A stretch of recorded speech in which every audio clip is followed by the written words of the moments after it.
Hola hermanos, una vez más fue necesario pausar las reuniones en la iglesia durante un domingo para sanitizar la iglesia por el COVID. Aunque hemos sido privilegiados de poder tener reuniones los domingos aquí en Atlanta, en todo el resto del mundo muchísimas iglesias están cerradas.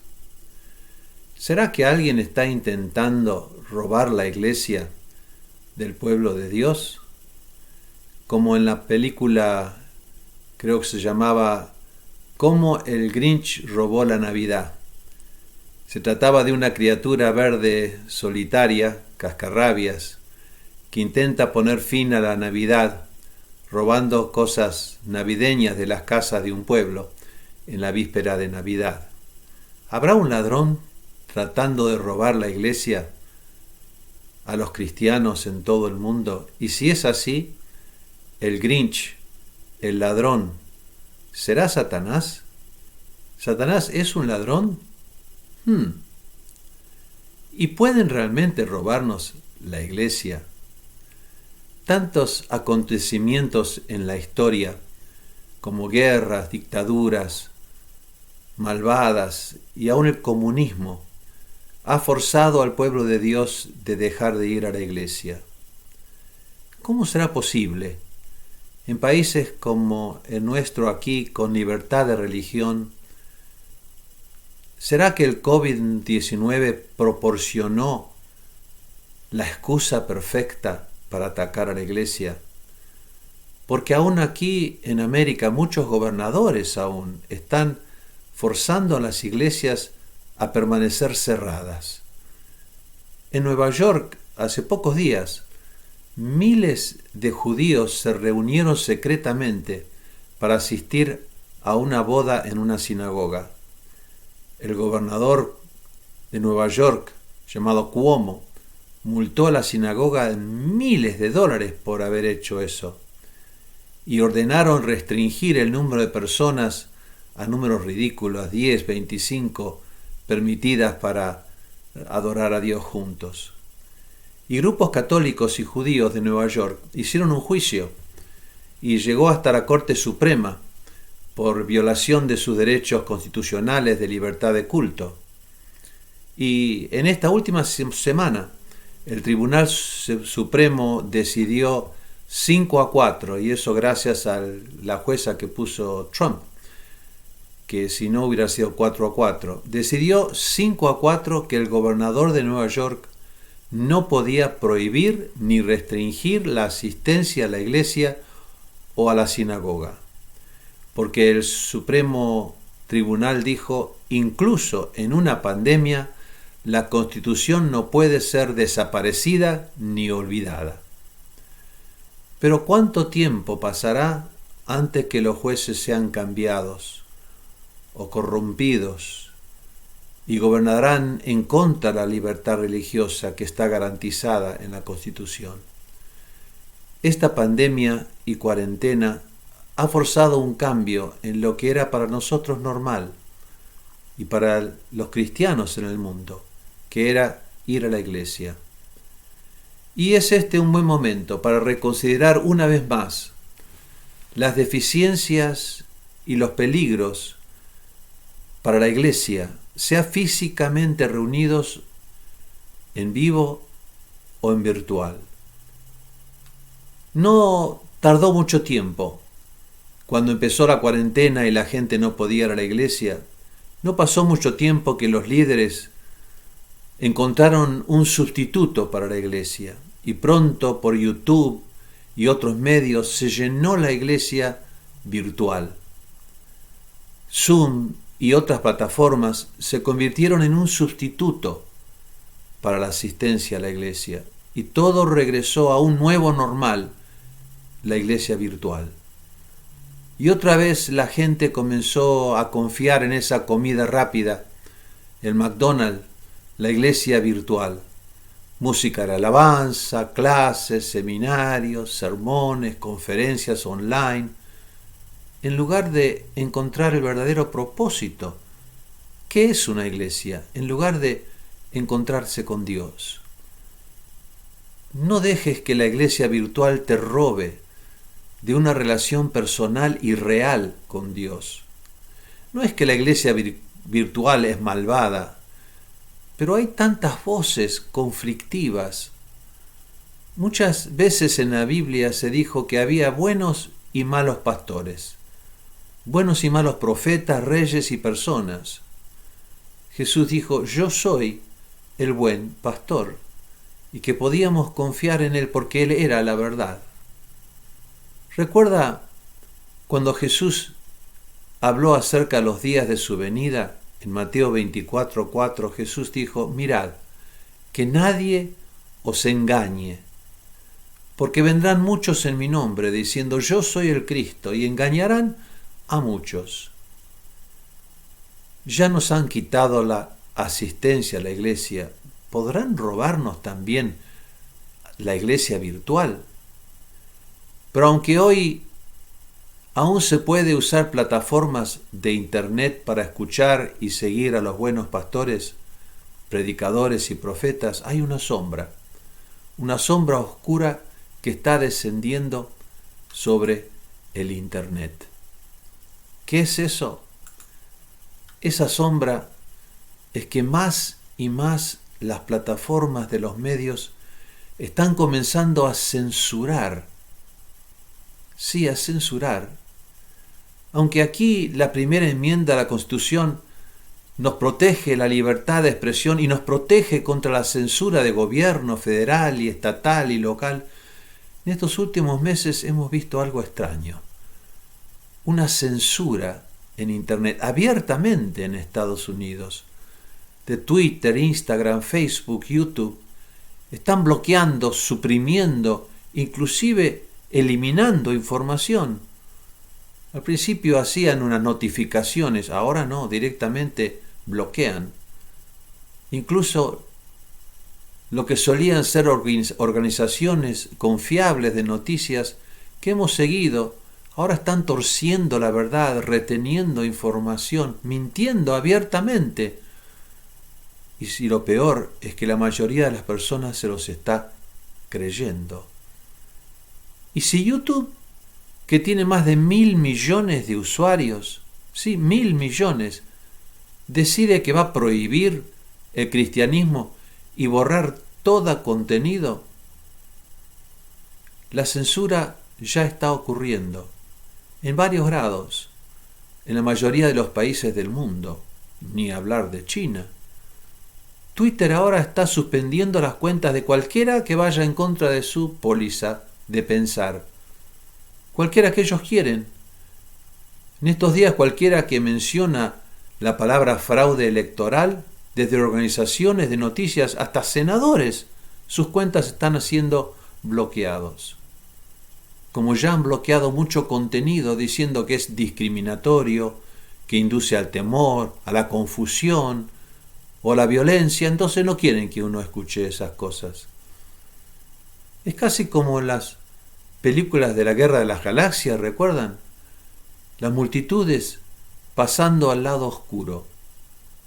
Pero todavía hay un remanente.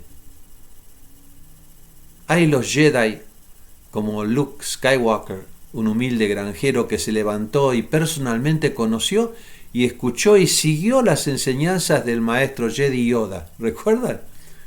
Él representaba las fuerzas del bien en el universo y le enseñó a resistir el mal, el imperio del mal y de la oscuridad. Y se convirtió en uno de los mayores Jedi que la galaxia había conocido, y junto con sus amigos, la princesa Leia y Han Solo, Luke lucha contra el imperio malvado y descubre la verdad y termina con la tiranía. ¿Recuerdas cuando se encontró con Darth Vader, ese vestido de negro que dijo, yo soy tu padre? Qué similar a lo que dijo Jesús, ¿no? Que había aquellos cuyo padre era el diablo. ¿Quién estará robando la iglesia? ¿Será Satanás? ¿Satanás es un ladrón? Me parece que no. Y me dirás, pero Juan 10:10 Jesús dijo, el ladrón viene para robar, matar y destruir. Ha venido para que Yo he venido para que tengan vida y en abundancia. ¿Cuántas veces hemos escuchado ese versículo en un sermón? Hasta yo lo he predicado. O ves como las personas, la gente utiliza este versículo. Por lo general oirás que el ladrón es Satanás. Pero ¿sabes que jamás se ha usado a Satanás como una metáfora como ladrón? Ni en el Antiguo Testamento, ni en el Nuevo Testamento, ni en cualquier otra literatura judía antigua se le menciona a Satanás como siendo un ladrón. Incluso en Juan 10, el diablo ni aparece en ninguna parte del contexto del pasaje. Pero otros ladrones sí están identificados. En todo el capítulo, que es un único discurso, está dividido en 3 parábolas, todas conectadas a un pastor. Así que si queremos entender lo que Jesús significó por ladrón, tenemos que mirar el contexto. Y una vez que vemos todo el discurso, se hace claro que el ladrón no es Satanás, sino son los oponentes de Jesús, los líderes religiosos humanos de Israel.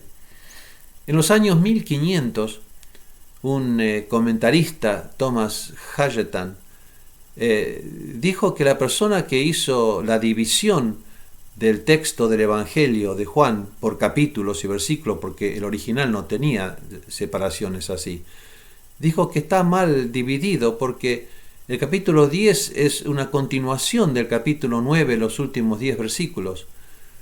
Y estas parábolas se contrastan con lo que él hablaba en esos últimos versículos, que él hablaba sobre él en contraste con los fariseos.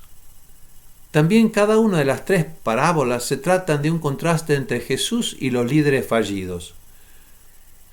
Primeramente los porteros tontos que no saben la diferencia entre un ladrón y un pastor. Luego son ladrones que traen muerte, mientras que Jesús es la puerta del corral que trae la vida. Y finalmente son las manos contratadas que abandonan las ovejas a primera señal de peligro, mientras Jesús es el buen pastor que se queda en la puerta y da su vida para proteger a sus ovejas. Jesús es claro cuando dijo: todos los que vinieron ante mí son ladrones y bandidos. Todos los que vinieron. No era uno que era Satanás. Y dijo: el ladrón solo viene para robar, matar y destruir. Se refiere a los líderes religiosos que nos roban, nos dañan, queriendo o sin querer, nos engañan o los guían por caminos que no son hacia el cielo, que destruyen y quitan nuestra vida. Incluso hoy se puede decir lo mismo de tantos líderes de la iglesia online. En Mateo 23 lo describió perfectamente, que ese ladrón viene solo para robar. En contraste, Jesús es lo opuesto. En lugar de robar, Él nos da todas bendiciones. En lugar de matar, da vida. En vez de destruir, construye. Y otra razón es la figura del pastor. Por casi 1000 años antes que Jesús nació, se usaba como una metáfora por un rey o un líder. Quizás Jesús usó esa metáfora allí. Quizás por eso fue que unos versículos después, en Juan 10:24, las multitudes de pronto le preguntan: ¿pero eres tú el Mesías? ¿Eres tú el rey que esperábamos? Casi todos los padres de la iglesia acordaron que el ladrón a la cual se refiere ese capítulo de Juan no es Satanás. Son los líderes fallidos de Israel, como los fariseos. Y ninguno de ellos siquiera sugirió que Jesús hablaba de Satanás como ladrón. Todos los comentaristas de la era de la Reforma hasta el siglo XIX estaban de acuerdo que el ladrón eran líderes humanos fallidos y su enseñanza falsa. Ni un comentario de aquellos siglos que incluso mencionaron la interpretación de que el diablo se refiere a Satanás, dijeron: no lo es. Juan Calvino dijo: no se refiere al Satanás como el ladrón, pero sí mencionó que son maestros falsos y mencionó que Satanás es la fuente de esa enseñanza falsa y es la fuente de aquellos que roban. Debo confesar que muchas veces yo mismo he usado esa escritura y he llegado a la conclusión de que era Satanás que es el ladrón, que roba, que mata y que destruye. Lo hice pero siguiendo una conclusión lógica. Si alguien viene a tu casa y te faltan cosas, concluyes que era un ladrón. Cada vez que ha venido a visitarme el diablo, Satanás, desaparecieron muchos de mis tesoros. Entonces, si no es un ladrón, ¿por qué me falta cuando él me visita la alegría, la paz? ¿Por qué se lleva el amor, la esperanza? ¿Por qué se lleva las bendiciones, la prosperidad? Si no es ladrón, entonces, ¿por qué y cómo se lleva nuestras preciosas pertenencias? En Juan capítulo 8, 2 capítulos antes del que estamos hablando, versículo 44, Jesús dijo: vosotros sois de vuestro padre el diablo y los deseos de vuestro padre hacéis. Fue un asesino desde un principio y no había en él verdad, porque no hay verdad en él. Cuando habla una mentira, habla de la suya, porque es un mentiroso y el padre de la mentira. Entonces el diablo no es ladrón, pero sí es mentiroso, influenciador de mentiras con palabras. O sea, el diablo es un estafador. Entra un ladrón y se te roba, pero tú no le has dado derecho. Lo hizo contra tu voluntad, pero un estafador es un mentiroso que se lleva tus cosas con tu permiso. Cada año, aquí en América, casi el 7% de la población son víctimas de estafas y fraudes. En un año, el número de víctimas de fraude pueden alcanzar los 17 millones y una pérdida de 17.000 millones de dólares. Toda la semana recibo llamados de personas con un acento indio que quieren estafarme, que son del gobierno, que son de los impuestos, que son de aquí, que perdí que la tarjeta de crédito está robada, lo que sea. Y eso es lo que hace el estafador. Es una persona que con mentira te engaña o engaña a otros persuadiéndolos para que crean algo que no es verdad. Se aprovechan de la codicia, de nuestros miedos, inseguridades, curiosidades, como Eva en el jardín, hasta que nosotros por fin convencidos concedemos y le entregamos nuestros bienes. Sí, Satanás fue estafador desde el principio en el jardín de Edén. Engañó a Eva para desobedecer a Dios y renunciar a todo lo que Dios le había dado, renunciar a la vida eterna. Él no es culpable de forzarla ni de robarle nada. Él mintió, inclusive utilizó la verdad parcial, que es lo mismo que una mentira. Se oye estos días mucho aquí en Estados Unidos la palabra conceder. Le están pidiendo al presidente que conceda, que renuncie su reclamo de haber ganado las elecciones.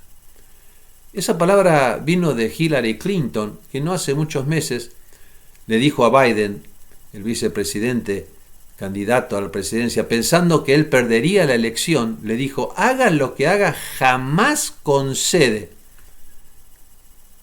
¿Qué es conceder? La descripción de conceder es admitir que algo es verdadero o válido después de haberlo negado o haberlo resistido por primera vez. También significa entregar o dar algo que nosotros poseemos. Eso es conceder. En estos días y en los próximos días, no dejes que tu corazón sea estafado. No dejes que se turbe tu corazón. No concedas, nunca concedas, nunca permitas que seas estafado por el diablo y que se lleve tu amor que se lleve tu esperanza, que se lleve tu paz, que se lleve nuestra alegría de la vida y el gozo del Señor, que es nuestra fortaleza. Más y más estamos viendo los gobiernos tratando de cerrar escuelas y organizaciones cristianas. ¿Y si un día no podemos regresar a la iglesia? Muchas veces en la historia los cristianos han sido perseguidos y tuvieron que hacer de sus casas y sus familias una iglesia personal íntima, con solo la Biblia como guía. Así que aunque Satanás es mentiroso y convenza a las personas, aún convenza a los gobiernos o a los tribunales a robar a la iglesia de las reuniones, de su libertad de adorar a Dios, aún por internet, como en China, está prohibido ir a una iglesia o tener reuniones online. Sin embargo, nadie podrá quitar nuestra comunión con Dios de nuestros corazones y de nuestras mentes, aunque nos pongan en cárcel, porque la iglesia no es Dios, porque la iglesia está dentro nuestro. El Espíritu Santo vive dentro de nosotros, no en un edificio con una cruz en su fachada. Y Él estará con nosotros allí donde haya 2 o 3 reunidos. Y ahora, una vez más, estamos y estaremos quizás enfrentados con un gran cambio para la iglesia. Tendremos que encontrar nuestro camino de regreso a la iglesia personal, a la relación con Dios personal, que nadie puede sacarnos a menos que se lo concedamos. Intentarán separarnos de las formas de la iglesia, de la religión, de la liturgia, pero nadie podrá separarnos de Dios. Porque está escrito, ¿quién podrá separarnos del amor de Dios? Ni la muerte, nada. Y aunque siempre nosotros hemos tratado de luchar en contra de las formas religiosas y la liturgia, y cantar por cantar nada más, canciones vacías pero de la boca pero no del corazón, y hemos siempre tratado de buscar una relación personal con Dios y con su presencia, pero sin embargo es tan fácil relajar y entregarse a la conformidad y a la tradición de ir a la iglesia, cantar unas canciones, un himno, orar, escuchar un mensaje y volver a casa. Así que hoy, aquí yo estoy online con ustedes porque no he podido ir a la iglesia, no podemos ir a la iglesia hoy. Ya el domingo que viene, si Dios quiere, estaremos aquí. Así que, ¿qué hacemos hoy que no tenemos iglesia? Hoy que no podemos cantar, orar, bailar, saltar, bueno, abrazarnos no, pero por lo menos vernos unos a otros. ¿Qué podemos hacer? Recuerda la antigua costumbre de las devociones familiares y la relación personal con Dios. Recuperemos la celebración de la antigua congregación de Israel, el día de descanso, el día que Dios ordenó para desconectarse del resto de la semana, de todas las cosas de la tierra que nos rodea y mirar hacia el cielo. Un día donde en cada casa hay una iglesia personal y familiar, el día de descanso, que puede ser cualquier día, y en la historia ha pasado de ser el sábado al domingo. Cualquier día de la semana que separemos puede ser nuestro día de descanso, nuestro Shabbat. Un día para tomar el tiempo, para reunirse y honrar a Dios, para leer, orar, meditar en su palabra. Un día para desconectarse de las cosas que son menos importantes y conectarse con aquellos que son los más importantes. Nosotros hace unos días aquí celebramos el Día de Acción de Gracias y pasamos con nuestra familia, todos juntos, una comida y comunión. no hay nada más importante que la familia. Un día de descanso, que es un día después de 6 días de arduo trabajo, lucha, agotamiento. Debemos incluir en nuestras prioridades el día de descanso. Qué importante es un buen descanso la noche, ¿verdad? Y qué difícil es una noche de insomnio. Insomnio causado por los conflictos dentro nuestro que interfieren con nuestro descanso. Que podamos celebrar hoy el Día de Dios, un día de descanso y de comunión con nuestro Creador, con nuestro Salvador Jesucristo. Podamos desconectarnos de nuestras actividades, nuestros horarios, de lo que está pasando en el mundo. No creo que se acabe hoy. Mañana todavía estará, mañana podrás ponerte al día. En Apocalipsis capítulo 3, versículo 11, termino con estas palabras de Jesús. He aquí yo vengo rápidamente. Sostén lo que tienes y que ningún hombre tome tu corona. No te dejes ser defraudado, no te dejes ser robado, no te dejes ser engañado por el estafador, que nadie robe tu corona, que nadie se lleve la iglesia que está dentro de tu alma.